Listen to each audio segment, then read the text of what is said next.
What's up, concert addicts? Johnny Kinsvater here with Concert Addiction with some unfortunate tour news, especially if you are a fan of the band High on Fire, who was getting ready to kick off their Electric Messiah tour later this week on January 10th.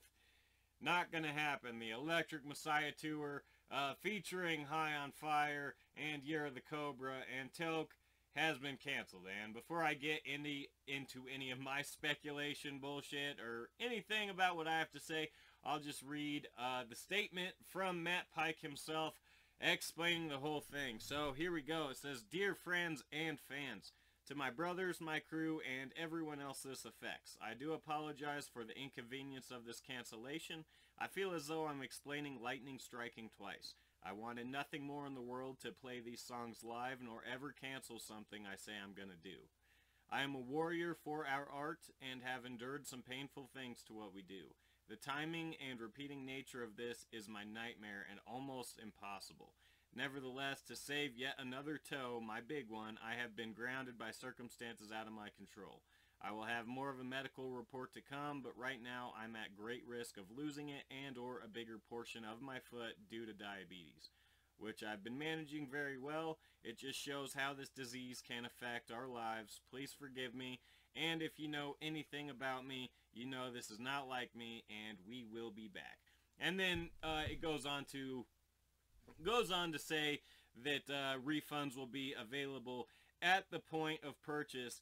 And if you guys didn't know about this tour, I just want to let you know this was a huge tour. I mean, it was only going to last a month, but they were going to cover some major ground in here. The tour was sponsored by Revolver Magazine. As I said, it featured Toke and Year of the Cobra in support of High on Fire. It was going to kick off January 10th in Atlanta and run to the 1st of February, where it was going to wrap up in New Orleans. But along the way, they were hitting a lot of major cities: Boston, Toronto, Denver, Omaha, St. Louis, Dallas, Austin. They were going everywhere. It was a pretty big tour, like I said, even though it was only slated for a month.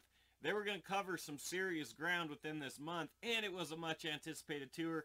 Obviously, Electric Messiah's album that they put out last year in October and has already garnered them a shit ton of hype, including a Grammy nomination.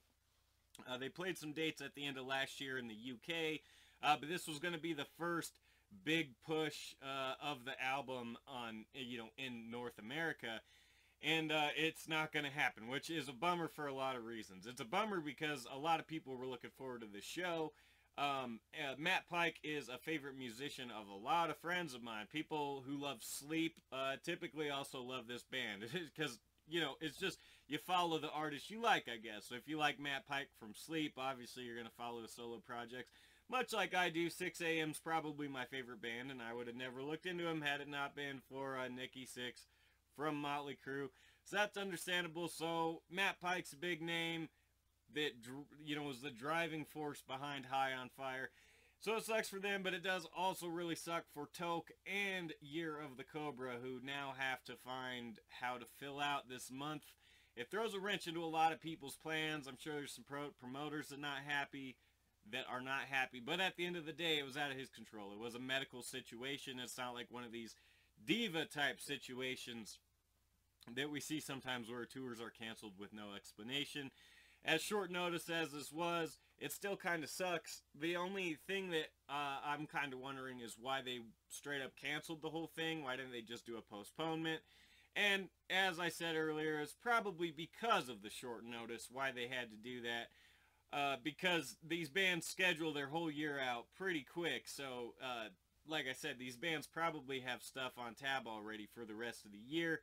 And so, there's not really a way for them to just reschedule this simply, unfortunately.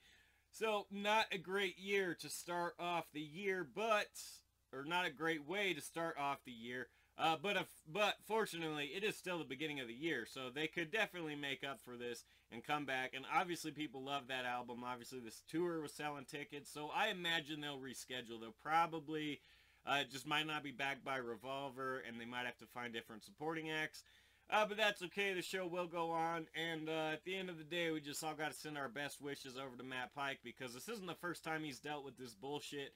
And it's just shitty that he has to go through this. Nobody should have to deal with that, but especially somebody who is such a good person who just entertains people for a living, and I've seen some interviews with him. He just seems like a chill dude, so it sucks that this kind of shit happens to him. So my best wishes to him, and yeah, that's it for that.